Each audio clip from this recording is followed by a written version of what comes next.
Something got in their car. Missing persons, claw marks, a demon that rides the road and never stops. They don't stop. Open roads, no way back. It picks who it wants and it never lets go. This is Passenger, and this is why you don't stop on dark roads. Subscribe before the road gets darker. The film opens on a dark highway, no streetlights, just headlights cutting through the black. Two friends are driving, Daniel and Lucas, no plan, no destination, just the road ahead. Then something moves. Daniel is gone just like that. Lucas floors it and doesn't look back. Lucas is running scared. Somewhere else on that same night, Tyler and Maddie are living their dream. 6 weeks into a van life road trip, no rent, no boss, no alarm clock. Tyler pulls over on a quiet street and gets down on one knee. Maddie and Tyler inside the van, her face says everything. She said yes, the ring is on. For exactly 30 seconds, everything is perfect. Back on the highway, dark again, the kind of dark that swallows headlights whole. Then headlights appear behind them, a car moving way too fast. The car flies past, they pull over, and what they see next will change everything. Lucas's car is folded around a tree, and in the passenger seat, someone is still moving. He's trying to get out, fighting toward the door, then something yanks him back. In the morning, Tyler walks around the van and stops cold, 3 claw marks, same ones as the wrecked car. That night, they sit together trying to act normal. Maddie raises her glass, she can't stop shaking. Tyler has something to show her. He built her a little cinema in the back of the van, a projector, a movie, something beautiful. But somewhere outside the van, on the dark road they just left behind, something followed them home. They don't go home, they can't explain what they saw, and they can't stop driving. There are claw marks on their van, same ones, 3 lines, clean and deep. They find a van lifer gathering, trucks, tents, people who chose the road over everything else. It looks like the safest place in the world. It isn't. Maddie walks the perimeter. She sees pictures pinned to posts, missing people, smiling faces from before something went wrong. And on one of the posts, a rough drawing, a stick figure with 3 lines going straight through it. She isn't alone in seeing it. A woman named Diana Marsh has been watching her. Diana doesn't smile, she doesn't introduce herself warmly. She just asks one thing: did they stop on the road last night, at night? When Maddie says yes, Diana's face does something complicated, like she already knows how this ends. She tells them not to stop, not at night, not ever. That night, Maddie steps outside. The camp is quiet. She looks toward the tree line. Something is standing there, perfectly still, not shaped quite right. She backs into the van, locks the door, tells herself it was nothing. But she pulls the dashcam footage from Lucas's car and watches it frame by frame. There it is, in the passenger seat, a shape that is almost human, sitting calmly while Lucas panics. It was never an accident. Then the van door opens by itself. The passenger is inside. Maddie feels the seatbelt close around her throat, something pulling it tight. She can't breathe, she's fighting something she can't see clearly. Then her hand finds the St. Christopher medallion. She presses it against the shape. It burns, it lets go. Maddie throws herself out of the van screaming Tyler's name. By the time he gets there, the passenger is gone. No trace, no proof, just Maddie with bruises on her neck and a look that changes everything. Tyler believes her, no hesitation. That matters more than anything right now. They start asking around. Other travelers have seen the same marks, same accidents. Nobody talks about it openly. This thing has been doing this for years, travelers going missing all over the country. Always after they stopped on the road at night, always with the same 3 marks on the vehicle. And now it has picked them, it won't stop, and they still don't know how to make it. They buy St. Christopher medallions, everyone they can find. They hang them everywhere, the dash, the windows, the door handles, a rolling prayer on 4 wheels. Score alto. Maddie scrolls through her phone late at night, news reports, forums, missing travelers. The pattern is everywhere once you know what to look for. They aim the van at Flagstaff and drive in daylight, windows up, music loud, taking turns at the wheel. Hours pass, the road stretches. Maddie watches Tyler drive and thinks about the ring on her finger. Tyler drives, eyes forward. He isn't scared, or at least he's decided not to be. Then Maddie nods off, just for a second. When she opens them, the sky is dark. Night again. Something is keeping pace with them, staying just outside the headlight range. Tyler floors it. Maddie grabs the dash. They make it to dawn, barely. They find Diana in Flagstaff. She looks like someone who's been carrying something heavy for years. She isn't happy to see them. She tells them about the Church of St. Christopher. Not on any map, no address, a church in the desert off an unmarked road where someone once survived this thing. Maddie grabs onto this like it's oxygen, a destination, a plan, something to drive toward. But the passenger finds Diana before they can leave. It comes through the space between 1 second and the next. Diana is gone.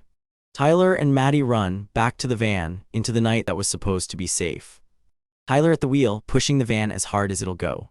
Maddie watches the mirrors. She knows it's out there. Then the drive-in. Tyler spots it first, lights a screen. Other people. They sit together under the projector light and try to act normal. A movie plays. Everything is fine. For a while it actually works. They breathe. They almost laugh. Then the passenger comes through the screen. Not subtle, not slow. It erupts into their space and they run. Tyler running, Maddie running, something behind them that doesn't get tired. They make it back to the van. Tyler guns it onto the road and drives until morning. Maddie stares out the window at the dark and doesn't say anything for a long time. Something about this is starting to feel less like a nightmare and more like a sentence. Then a crack appears between them. Maddie tells Tyler she grew up moving from house to house, that she never had a place that felt like hers. She loves Tyler, she loves him completely. But she doesn't love this life. Tyler goes quiet. The road ahead fills the windshield and neither of them speaks. He looks at her. She's looking out the window. The thing between them is real and it has nothing to do with the passenger. That night, Tyler builds her something. A projector, a screen against the van wall, a movie just for her. Roman holiday, something beautiful and old, before the world got complicated. Maddie leans into him. For a moment, just one. Everything is quiet and the monster doesn't exist. Then Tyler's ex-boss calls, a job offer, remote work, real money, a way back to normal life. Tyler doesn't sound thrilled. Maddie watches him and says the thing she's been holding since the ring went on her finger, I want to stop. Not stop them, stop this life, stop the road.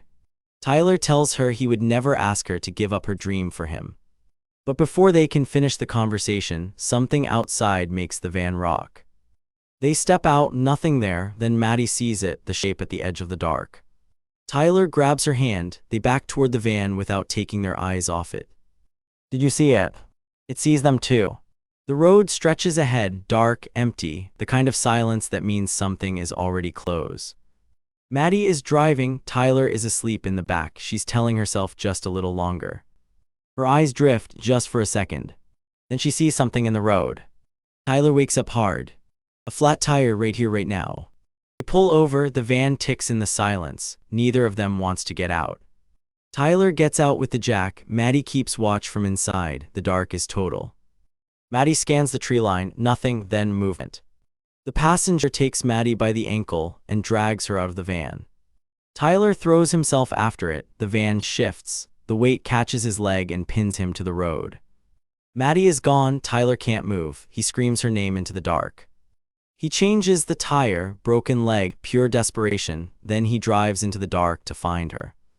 Meanwhile, Maddie is somewhere in the dark, alone. The passenger took her somewhere without light. She stops moving, stays still, listens. Something moves in the dark ahead of her. It isn't rushing, it's enjoying this. Then Tyler's headlights sweep the scene. The passenger recoils from the light. Tyler calls her name. She runs toward the sound.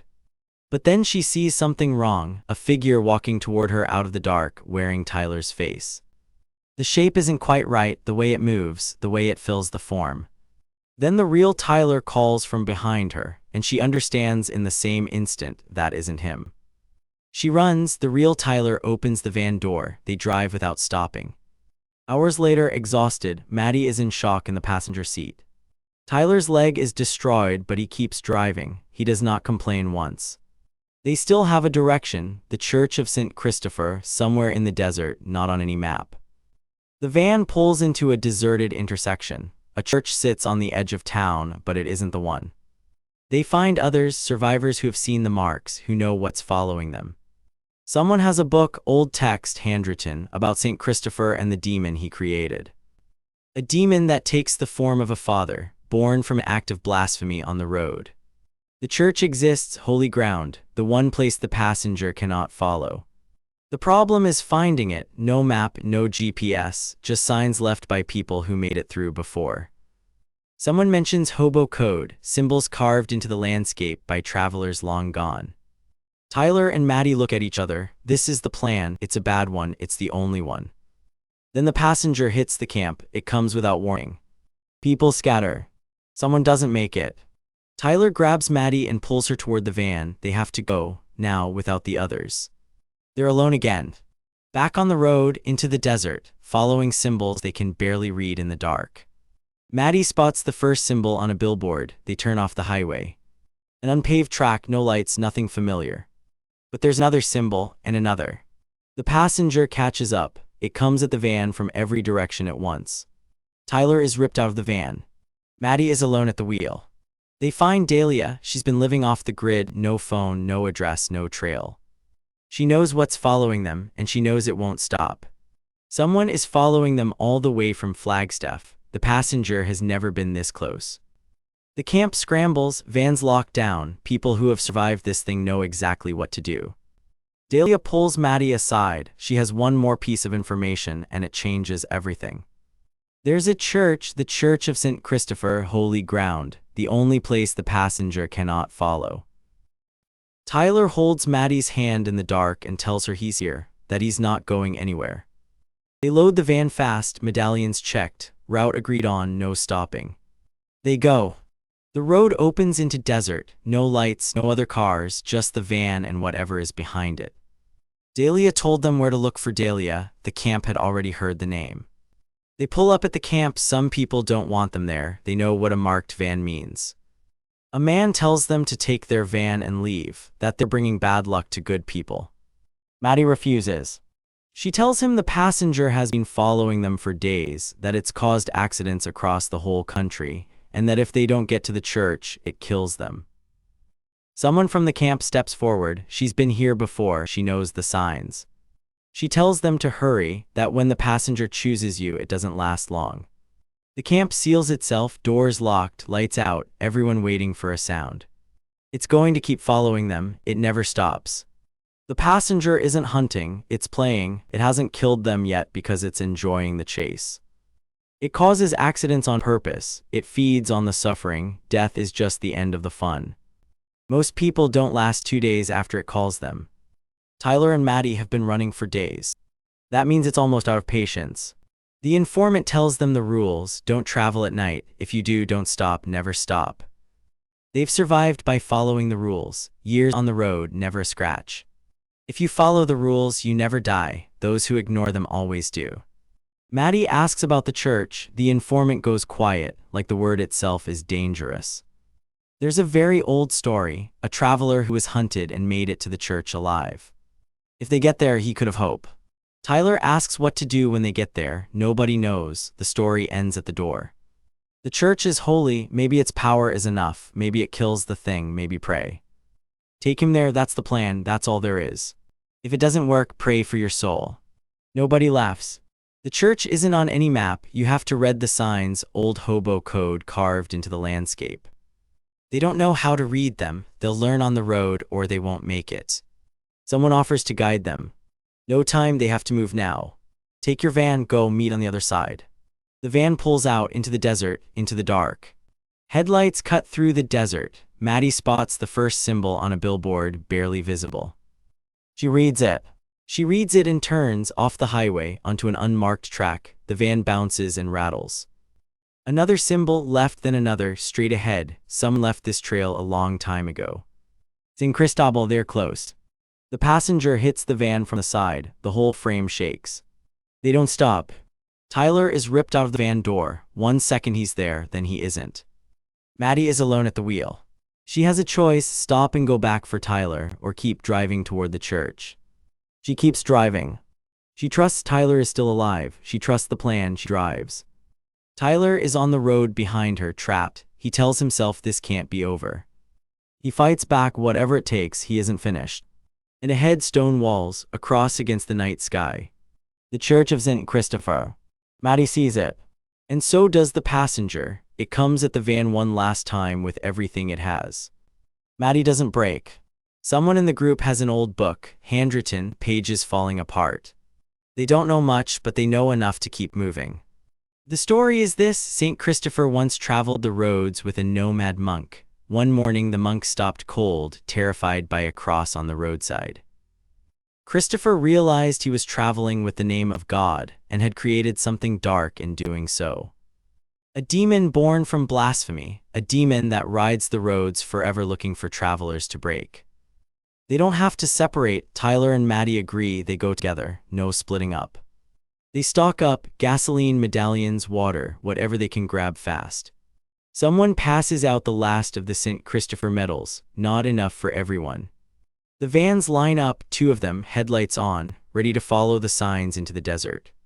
Maddie is behind the wheel. She checks the mirrors, then she pulls out. Tyler rides beside her, eyes scanning the dark. Something is already there. They already knew about San Cristobal. The passenger knows where they're going. It's in the van with them. Not outside, not following, inside right now. Christopher created it, and whatever sacred ground holds, there's something in it that isn't sacred at all. A demon that takes the form of a father figure. It mimics, it imitates, it wears faces to get close. Dalian's dark place of Cristobal, it exists forever. There's something not sacred about everything sacred. Neither of them says it out loud. They might be driving towards something worse than what's behind them. They keep driving.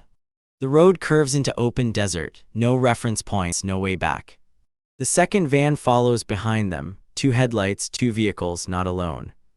Then the noise starts. Low, then loud, then louder than anything they've heard. The second van veers, something hits it from the outside, from nowhere. Tyler screams at Maddie to keep going. The second van is on its own. They pull over suddenly, not by choice. Something is wrong with the van. Why did they stop? Maddie asks. Tyler doesn't answer. He's looking out the window at the dark. Something made them stop. They have to read the signs, keep moving, trust the symbols. Tyler spots one, a mark on a fence post, half hidden in the brush.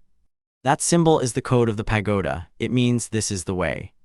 Something put that symbol there so they could find the way. Someone survived this before. Maddie asks, what if it's a trap? What if the passenger put signs there? What if they set us up? Tyler says it's better than waiting and dying on the road. They follow the sign. Another one to the left, then another straight on. There's something in the distance, low and dark against the desert sky. A signal. To the left. Maddie turns hard. The van bounces off the asphalt on a packed dirt. Then the passenger hits the side of the van, hard, the whole frame shakes. Maddie grips the wheel and holds the line. Tyler is gone. Maddie is alone at the wheel. The passenger door swings open in the wind. She doesn't stop. Look there it is.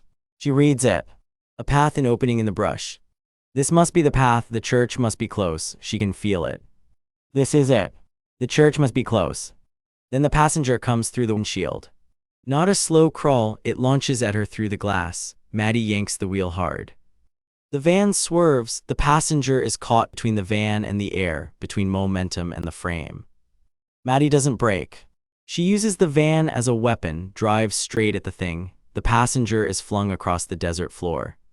It scrambles, it tries to recover, but ahead, stone walls, a cross against the desert sky. The Church of St. Christopher, not on any map, right in front of her. The passenger gets back up, of course it does. It comes at the van one last time, everything it has, one shot left. Maddie rams the van into it.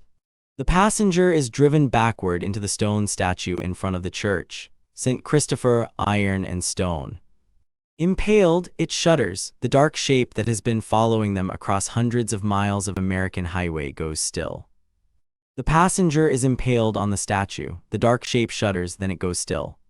Maddie sits in the wreck of the van and breathes, just breathes. Somewhere in the dark, Tyler's voice, calling her name. He's alive.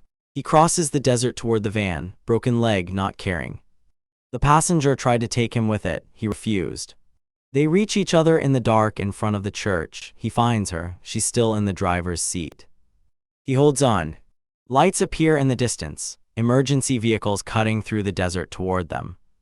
People coming toward them. The authorities don't fully understand what happened. They see the van, the statue, the body of the thing. They write reports that don't quite explain the claw marks. They never will. Tyler gets his leg treated. Maddie gets checked out. They sit together outside the church and don't say anything for a long time. The ring is still on her finger. They made it. That's the thing about this story. They actually made it. The van is totaled. Some vehicles carry memories you don't want to sit inside anymore. Tyler looks at what's left of it and doesn't say a word. Maddie looks at him instead. Fire. The van burns in the dark in front of the church. And the passenger doesn't move. The nightmare is over. Whatever that thing was, it's gone. They walked into this with a van, some medallions, and each other. That was enough. Not stronger, not faster, just together. The church stands behind them, the one that wasn't on any map, the one that mattered. Somewhere out there, the road is still waiting. It always will be. But some people are built to keep driving anyway. That freedom has a cost, and sometimes the cost is real and dark and nothing like what you planned for. You pay it, and you come out the other side. The fire is dying down. Maddie sits on the ground outside the church. Tyler is beside her, both of them covered in blood and desert dust, both of them breathing. Emergency lights somewhere in the distance.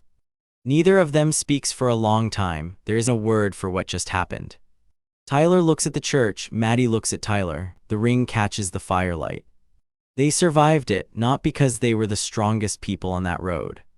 Because they kept choosing each other, every turn, every attack, every impossible moment. Maddie leans against him. Tyler doesn't move, not an inch. Okay. They made it. That's the thing that stays with you after this film, not the demon, not the crashes, the two of them. Passenger, directed by Andrei Avradil. In theaters now, and if you want to see more stories like this one, subscribe, there's a lot more road ahead. Hit the notification bell, every recap drops weekly. And if you're watching this at night, maybe don't stop on any dark roads. Keep moving, that's what they learned. Keep moving and don't look back. See you on the next one. I'm going to go.